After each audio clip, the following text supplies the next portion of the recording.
All right, Ted. As always, kick us off. Who do you have as your winner of the weekend? Well, when Phil Mickelson wins a major at 50 years old, being the oldest to ever do it, which I guess 50 is the new 30 or 25 or whatever you want to throw it out there. I had to go golf, and there was a lot of places to go, but I had to go with the patrons. I had to go with the crowd there, which, by the way, it was awesome to watch a major again with big galleries, tons of people out there.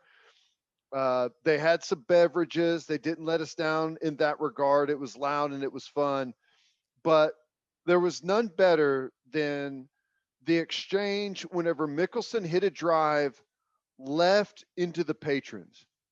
And apparently, whenever the ball went in over there, so I guess it's people's natural reaction. I don't know. It's Sunday of a major, and I'm amazed that someone would reach down and grab a golf ball whenever it comes down the fairway or down the edge of the fairway. But anyways, I guess someone touched Mickelson's ball and dropped it, and it moved. So when they're over there, they brought a rules official over, and one of the young kid from the crowd was like, a lady grabbed it and then dropped it, and it rolled down to where it is now. And they kind of were talking with the rules official about where to go, and Mickelson started asking if he gets his club length before his drop, and everyone started laughing. And I thought it was hilarious. One of the guys said it landed on a tee whenever it first rolled in there.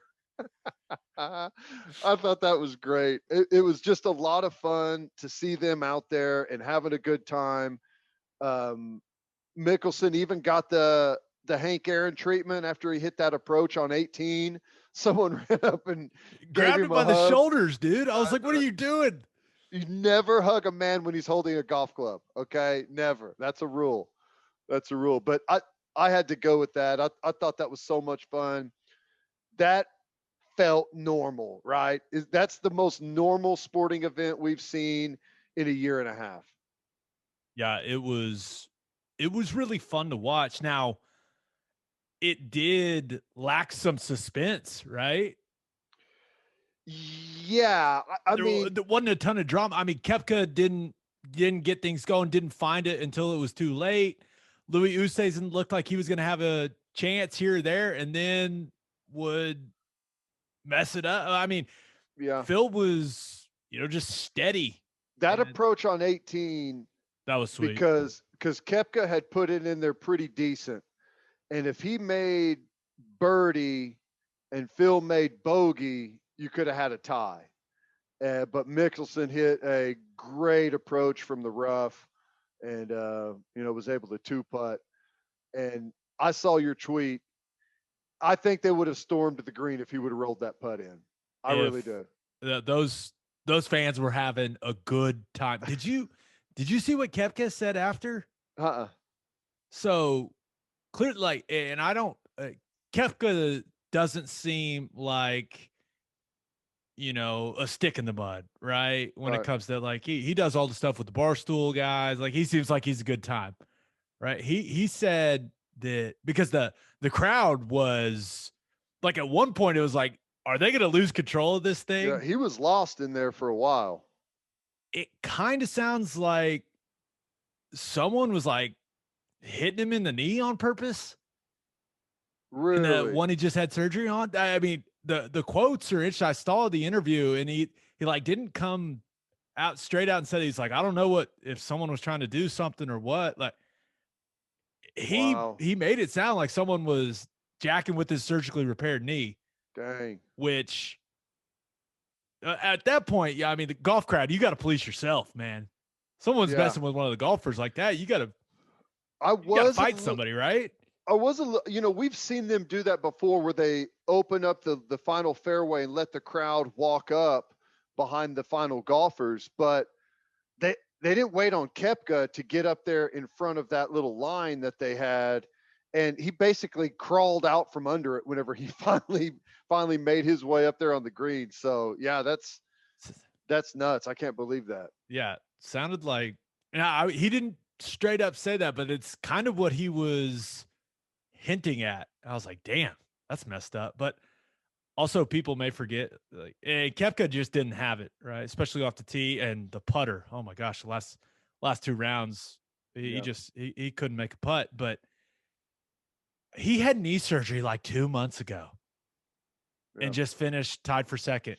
And said that he's been saying, frankly, that he's not Can't even he's bend not down to read 100%. Yeah. putts.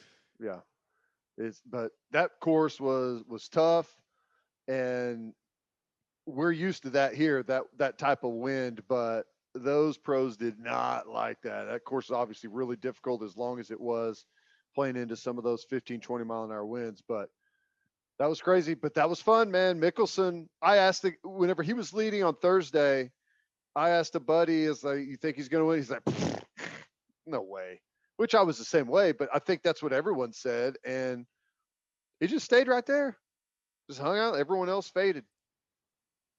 Mickelson, this was more surprising than Tiger winning the Masters the other year. I mean, because like it's not like Mickelson hasn't been playing, right? Tiger's whole thing was he was injured, like he wasn't playing, right? And then he came back and he flirted. He had a couple of nice wins there in the season prior. Like he was, as long as he could stay healthy, it's like he was hanging around. Yeah, Mickelson, like falling out of the top 100 in the world golf rankings, like he had been playing, he'd just been playing poorly. Yeah. So, I mean, what was he like 300-1 to win this? Whew. And he bet on himself. Oh, hell yeah. He bet on himself. Oh yeah. There's And he doesn't throw down a couple $100 either. Yeah.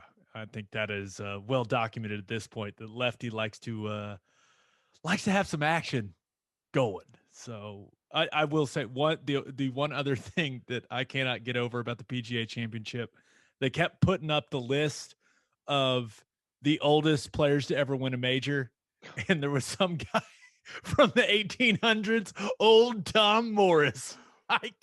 Every time they showed that picture, I was dying laughing. I was like, oh, how'd he get that nickname?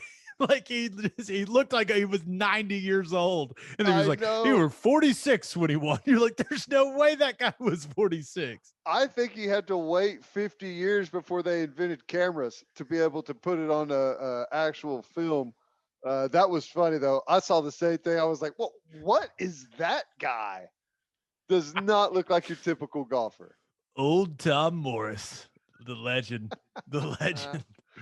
Okay, Ted, who do you have as your loser of the weekend? I had to go with LeBron.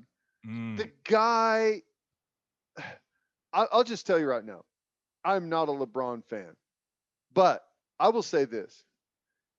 He may be the single greatest athlete in the history of this planet. 6'8", 265 to 275 pounds. I don't know. It varies from what people say. He can run. He can jump. He's strong. He's got great eye-hand coordination. I mean, he checks every single box. He could, I believe that he could legitimately, if he wanted to, switch over, and maybe not now because he's older, but he could have been a tight end or a DN in the NFL. I firmly believe that. He could have been probably the greatest soccer goalie in the history of the sport, never to be tested again. I mean, he can do all of these things, but he just cannot get out of his own way. It's just one thing after another. You cannot be, okay, I'm not even talking about the ditching the protocols and everything, and the tequila party with Drake, the tequila party and the league, basically giving him a pass. I expected that to happen, but I'm tired of watching the greatest athlete in the history of the planet get blocked out by a point guard and go careening to the floor in a pile like he's a sixth grader. I think Westbrook did it to, no, it was Ibaka. Ibaka blocked him out one time on the block. He dove backwards and slid out past the 3-point line. It was the most amazing thing that I've ever witnessed. Whenever he does stuff like this and he acts like he dislocated his shoulder and it's hanging out of socket and it's, going to have to be surgically repaired. Like, I can buy that it came in weird and you got something in your shoulder and it didn't feel good, but the antics just drive me crazy. If he just acted like a normal athlete, he would be loved by everyone, but he can't do it. He refuses to do it. It's amazing to me. I don't know, man. That sequence that Gabe was so weird, where campaign ends up like firing the ball and getting ejected. I was like, what the hell is going on? The security comes out of like the stands, like there was a melee or something. Like, and guys weren't even, that was so weird. They fought over a loose ball well after the whistle had been blown. You like know when the whistle's blown and the ball's like bouncing down the floor. They both like ran into each other trying to get the ball, and it set them off. It was crazy.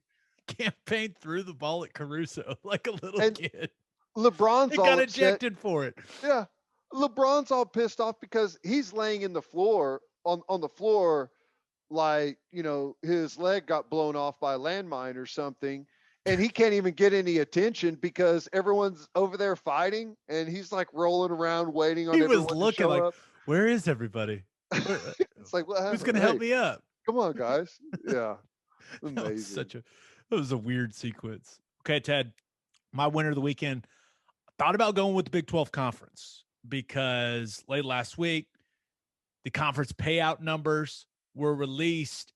And despite what some people may think or say about the Big 12, it's doing pretty damn well, man. And it's only behind the Big 10 and SEC when it comes to payouts for the schools from the conference. And the Big 12 numbers that were released didn't factor in the third tier rights money that they bring in because there's no Big 12 TV channel. So I know that maybe the conference doesn't have the best reputation out there, but the schools are making money, man. Yeah, they are. Everyone's making money. Even though things were changed in a pandemic year, people still did okay. They weren't whole by any stretch because of some of the stuff that went down, but TV money and stuff still came in with a pretty good number. So, yeah, Big 12 they're still doing good. And you also got to remember they've got they only divide it 10 ways, which helps them a little bit. So there's a little bit of a benefit to not having the huge conference. But yeah, they're hanging in there. I also thought about going with Northwestern and Nebraska football players because it got announced that they are going to play their season opener in 2022 in Dublin, Ireland.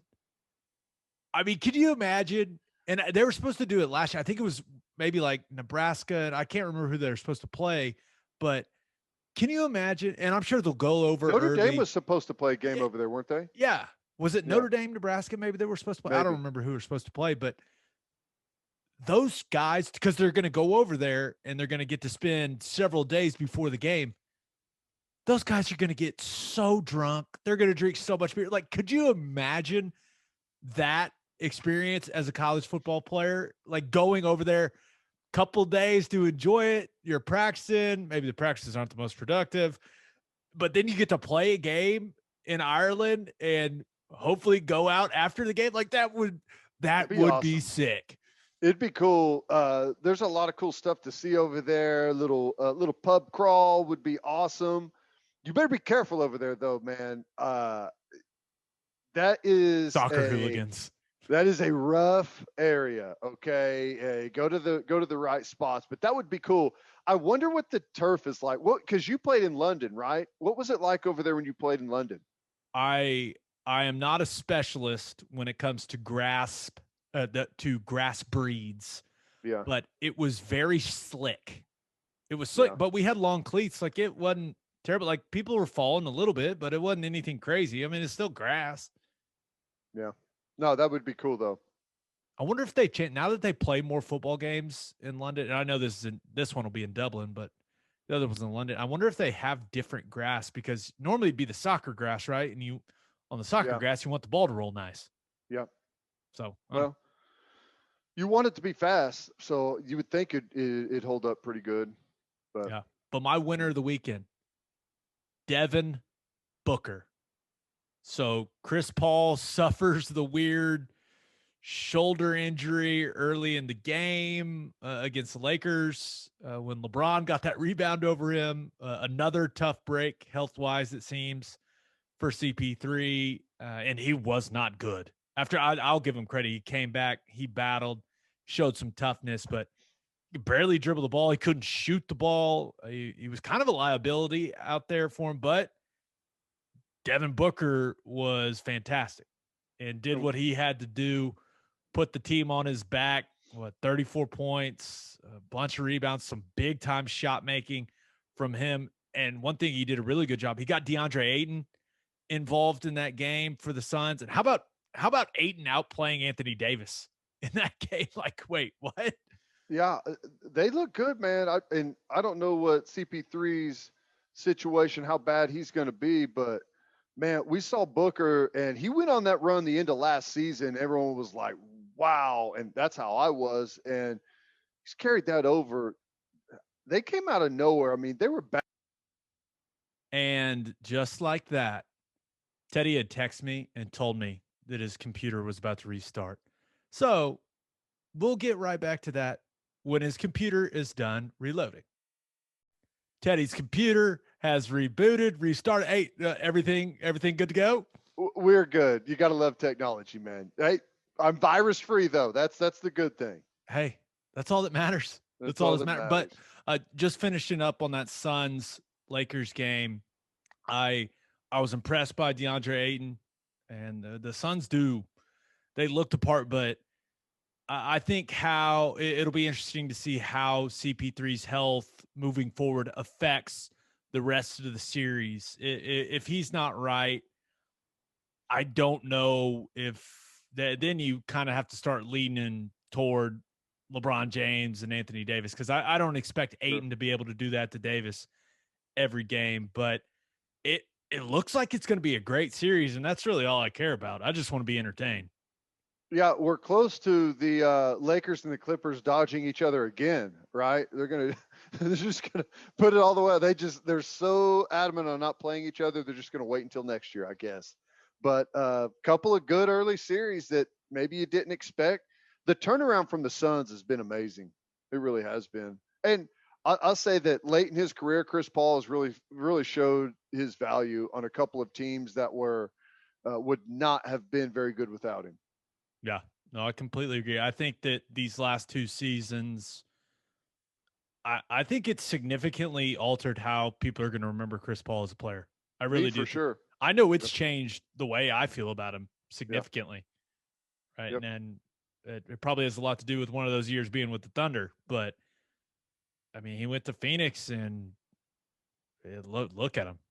I mean, they're playing good basketball. Hopefully he's okay. I hope he's all right, because I think that'll be a really fun series. Okay, my loser of the weekend, thought about going with Jaydon Blue.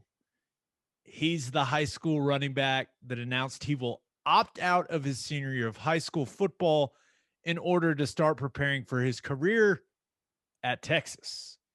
I thought about roasting him, and then I was like, you know what? He's a kid, and I'm actually really intrigued to see how this ends up working out for him.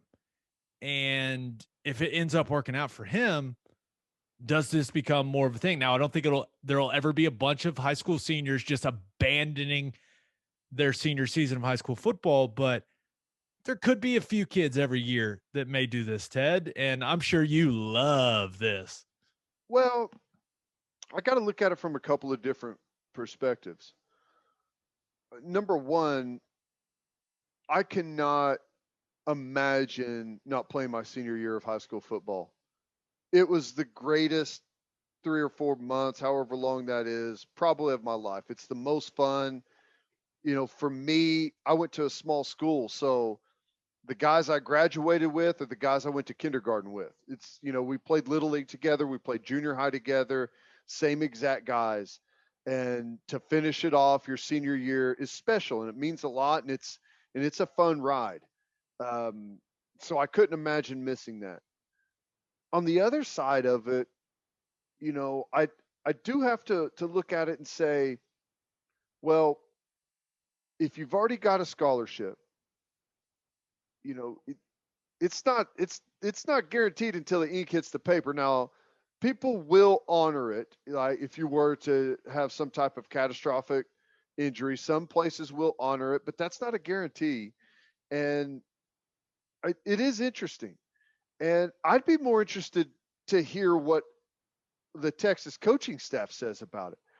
And I would guess that he would have that conversation with them before making that decision, right? Yeah, And if they're okay with it, then they said they were aware of it, aware of his plans. So I kind of think it's smart. I mean, he plays running back, and when the draft rolls around, what are we always talking about? Hey, it's great to not have a ton of tread off the tires, right? Like I don't know.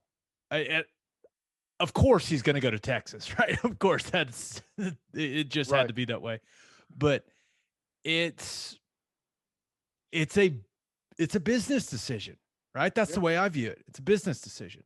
Yeah. So whenever you think about it, he's going to have, let's say his last high school football game he played was December of 2020, right? So he's going to have obviously to December of 21 for a full year of strength and conditioning work, working on getting bigger, faster, stronger.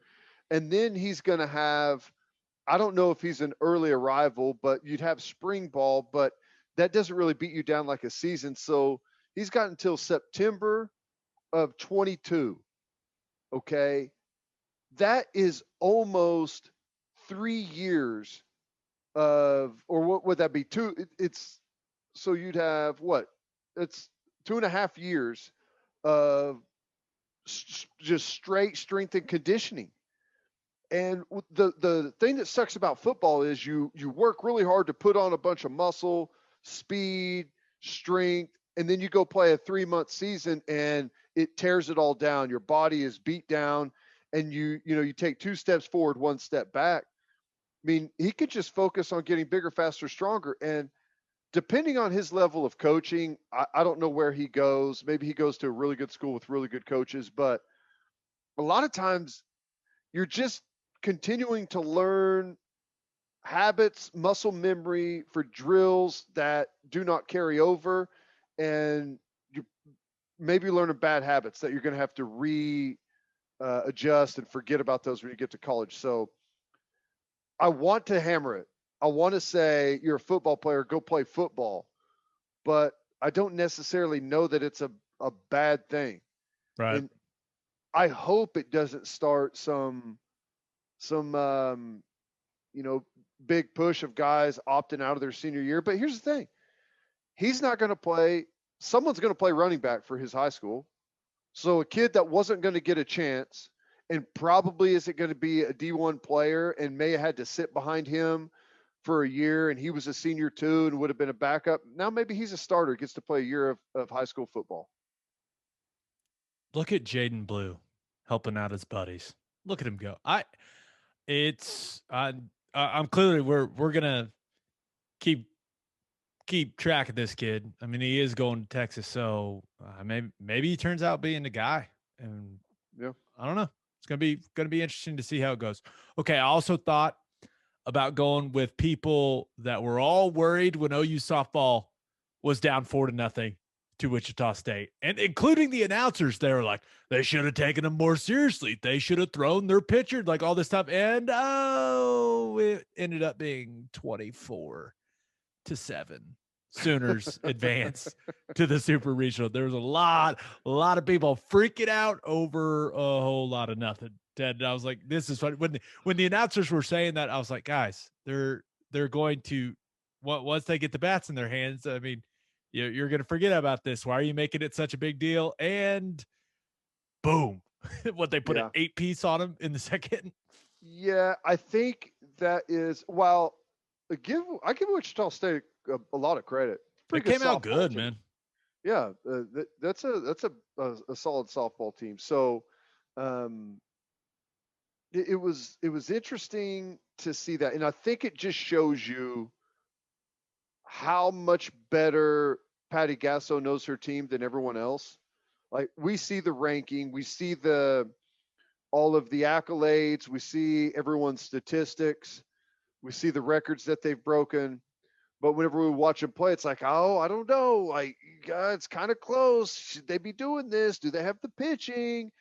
And Patty Gassel's like, yeah, we're fine. Yeah, we're gonna roll out a couple of pitchers, let them get some experience here early on. We'll be okay. She knows that softball team really well. And here's the thing, um, I could see where maybe they'd get put in some serious trouble there with some pitchers that they haven't started a whole lot this year, but they ain't losing twice to Wichita State. So Nope. so they're gonna be okay. Yeah. So congrats to OU softball. It was awesome. It's It was great to watch though. it's like Patty Gasso knows what she's doing. But my loser of the weekend, and oh, it feels good to say it, the Los Angeles Clippers, baby.